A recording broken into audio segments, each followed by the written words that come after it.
Good thoughts only पर आप सभी का स्वागत है। आज की कहानी का नाम है परिस्थितियों का गुलाम।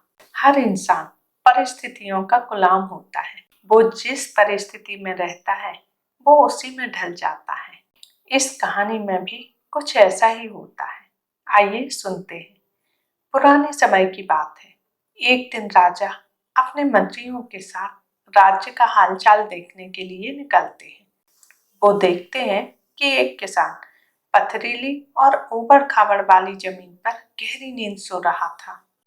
उस किसान को देखकर राजा अपने मंत्री से कहते हैं कि जरा इसे देखो, ये बेचारा इस असुविधापूर्ण स्थिति में भी कितनी शांति से सो रहा है, और एक हम हैं जो इतनी अच्छी सुविधाएं होने के बावजूद भी अगर थोड़ी सी भी अड़चन आई तो ठीक से नहीं सो पाते हैं। मंत्री ने कहा, महाराज, एक किसान अब इन परिस्थितियों में ढल गया है, इसलिए वो अच्छे से सो रहा है।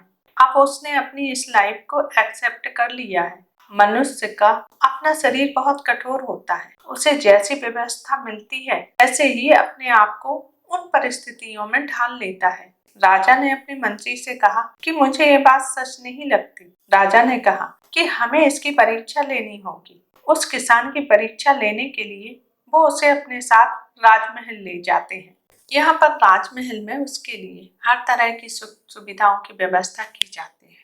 उस किसान को बहुत अच्छा नरम बिस्तर सोने के लिए देते हैं। किसान भी बड़ी खुशी के साथ राजसी ठाट बाट का आनंद लेने लगता है। इसी तरह किसान को राजमहल में रहते रहते 2 महीने हो गए। अब किसान भी इन सब सुख सुविधाओं का गुलाम बन गया था। उसी बीच एक दिन मंत्री ने चुपके से किसान के बिस्तर में कुछ पत्ते की तिनकी रख दिए। किसान को तो अब इन सुख सुविधाओं की आदत लग गई थी, इसलिए वो बिस्तर में ऐसे पत्ते और तिनकी रखने की वजह से सारी रात करवटें बदलता रहा। उसे ठीक से नींद भी नहीं आई। अगली सुबह राजा और मंत्री उसके पास उससे मिलने पहुंचे। उस किसान ने राजा से शिकायत की कि उसके बिस्तर में कुछ चुभने वाली चीजें हैं। इन चीजों की वजह से वह पूरी रात नहीं सो पाया।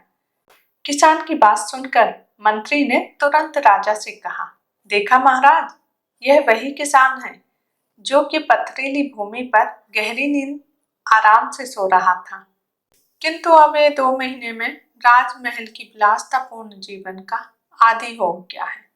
अब तो इसे पत्ते तिनके भी चुभने लगे हैं।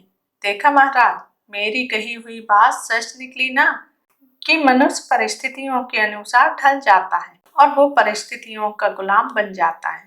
राजा ने मंत्री से कहा, हाँ, तुमने उस दिन मुझे सच कहा था। इंसान वाकई परिस्थितियों का गुलाम होता है। हमें अपने शरीर को ज्यादा सुख सुविधाओं का आदी नहीं बनाना चाहिए, क्योंकि हम वैसे ही बन जाते हैं जैसे हमने अपने आप को बनाया होता है। हमें अपने आप को ऐसा बनाना चाहिए कि हम हर माहौल में, हर परिस्थिति में ढल जाएं। कहानी यही समाप्त होती है। यदि आपको कहानी पसंद आई हो तो अपने मित्रों में शेयर कीजिए। यदि आप मेरे चैनल पर नए हैं तो सब्सक्राइब करना ना भूलें। मिलते हैं एक नई कहानी के साथ।